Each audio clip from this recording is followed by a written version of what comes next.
can hear the crackle in my throat.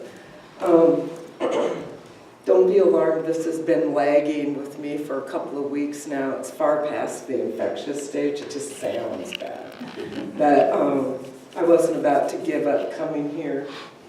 And can we turn this down a little bit? I'm getting a lot of feedback. How does that, how do we turn it down? Our technical team will handle that. I don't know who that is, but it's not me. There he is. Chris. Today's technical It's team. not me.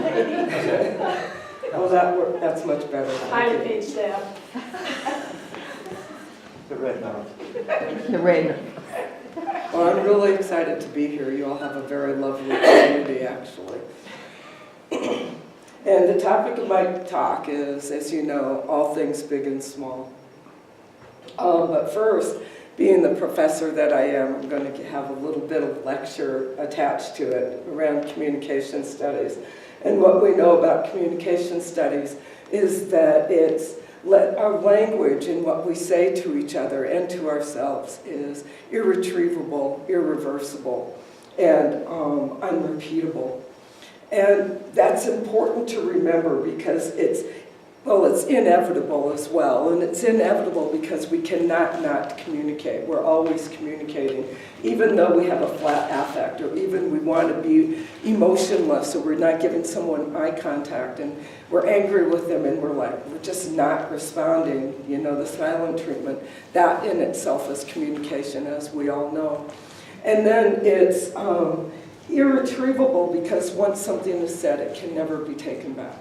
And we know how harmful that can be, especially when we're looking at our young people today, or things we hear about people in relationships and the severe consequences that can happen when things go out there that can't be taken back. And regardless of the level of forgiveness that one has, I believe that, that forgiveness is that what we say is to release a perceived offender of their words and actions. And I believe that that's true. I also believe that we have forgiveness of ourselves in that. But that what we never do is actually forget what happened.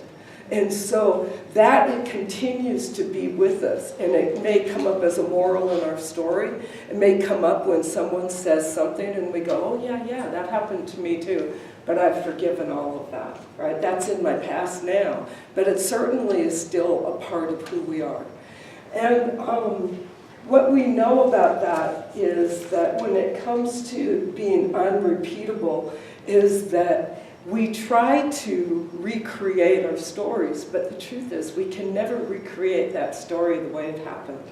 And not with the same intensity. We might use the same words, but our glance will be different, our gaze will be different, the tone will be different. We can never repeat it exactly the same way. And so we get in these discussions all the time. Well, you said this. And I was like, well, no, I said this, but I actually meant that. And they say, yeah, but this is what you said. And the important part about communication being inevitable, irretrievable, and unrepeatable is that it doesn't matter what you say at that point. What you've said has already left. What matters is the perception of the person who's receiving the message, right? And you can never take those words back. You can never repeat them in the same way. You can repeat them in a different way. But if there's damage that's been done or love that's been done, that's the impact that it has at that moment, right?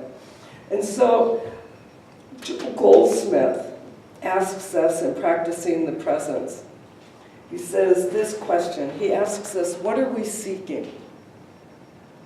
And he says this, he says, nothing is more important than this point.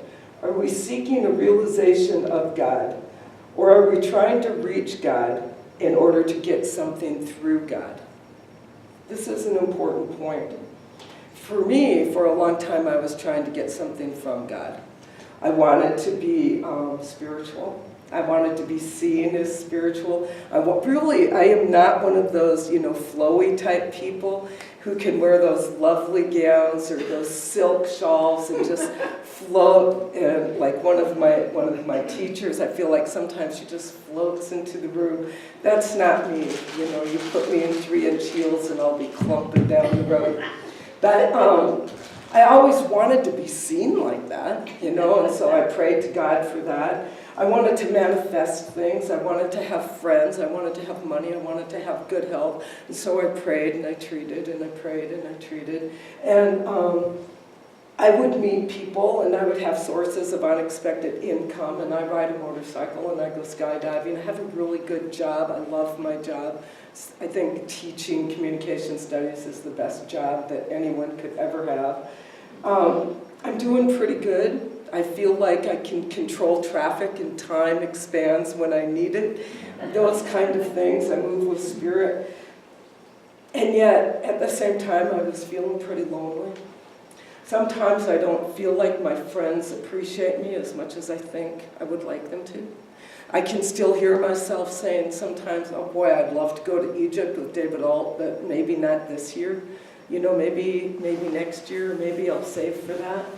And I'm getting older. Sometimes I don't want to be backpacking and sleeping on the ground. Sometimes I look at those RVs and think, you know, that might be the ticket. And then I think, no. So I'm not as able as I once was. But the truth is, and I agree with Joel Goldsmith, I think that there's a difference between demonstration of spiritual reciprocity and getting things through spirit.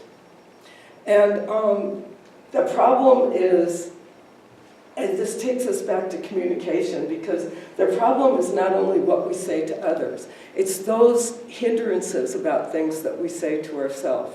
I'm getting older, I'm not as able as I used to be, oh, I don't quite feel so good today, you know, all of those things that come back to us.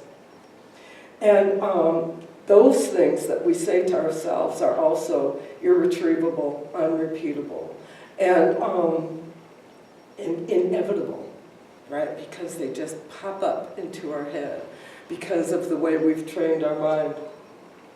So over the past several years, as I've been on the path to become a minister, I have a couple of lessons that I want to share with you.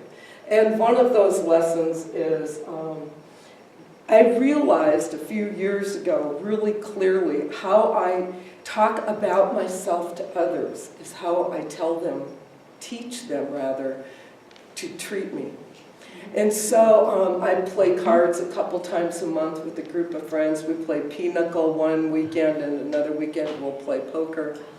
And one day we're playing pinochle, and I'd been tired, and I was like saying, oh, I don't know what's going on with me. I'm just feeling forgetful. Oh, I don't know. I'm just, and then I dropped the cards, and I was like, I'm just clumsy.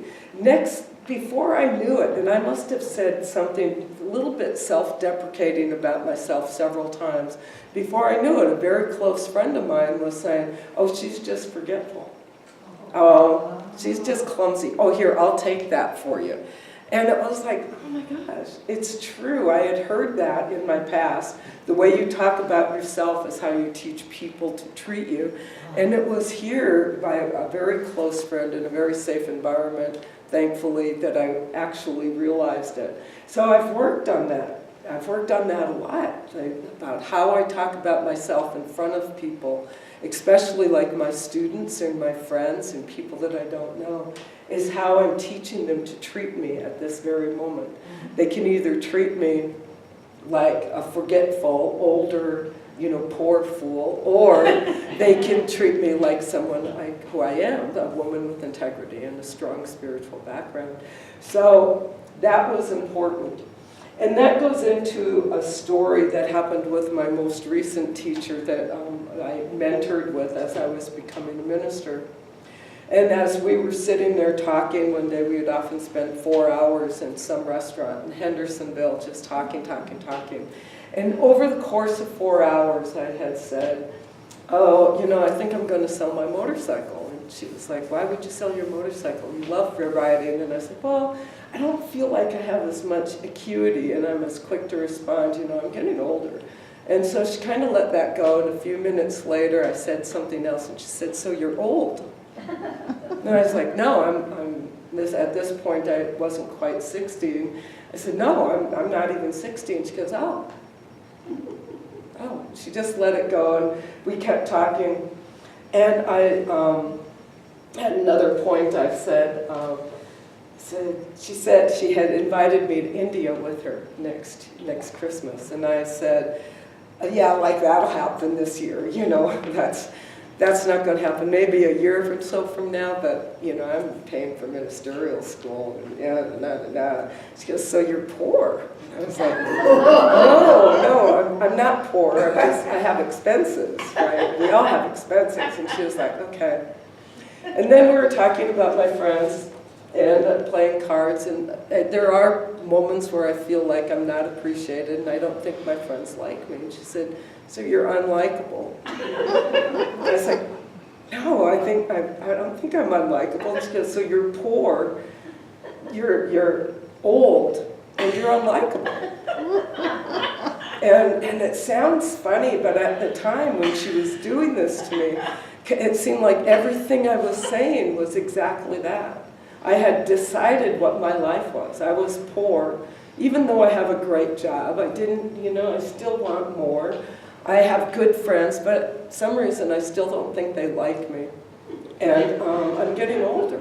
And so that was a good lesson to me about my own language always coming back to me. And so this talk started out about how we talk to others and how we talk to ourselves. And in truth, sometimes feeling like I'm not big enough or I'm not important enough to be serviced by Spirit.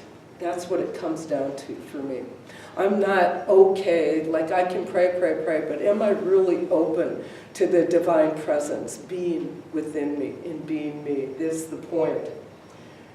And there's this disconnect, and these manifestations that, you know, the motorcycle, the boats, the beautiful homes, and all of that are manifestations, and they're just a beginning.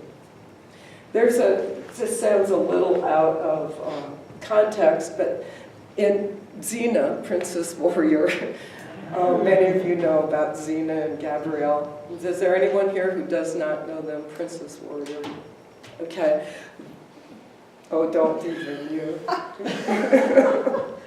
Xena was a show that was on the air for several years. Comes out of New Zealand, and she's a warrior princess. She was bad heart. She had something that happened in her life, and actually she talks about that here. She picked up a sidekick, Gabrielle, who was fairly naive in the beginning, and eventually became a warrior in her own right, in terms of peace and love. But this is the story of Xena, Princess Warrior. And this is in the 3rd episode of the 1st season. And the two had just survived a violent skirmish. And Gabrielle was still very naive, and she was a little troubled at the violence. And she was sitting on a rock, and she was gazing over a pond. And Xena came up behind her, and she said, "Do you see how calm the surface of that pond is?" And that was me when I was young.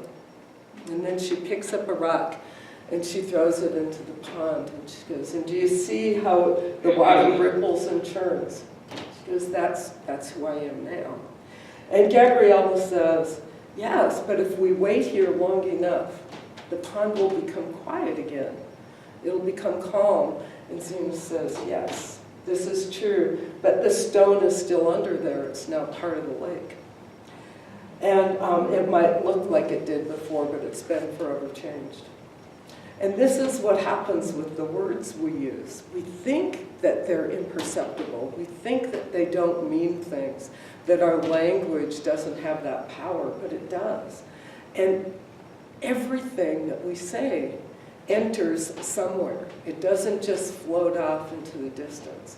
So even when we pray and we're asking for that divine guidance, it doesn't go out there. That energy is here within us.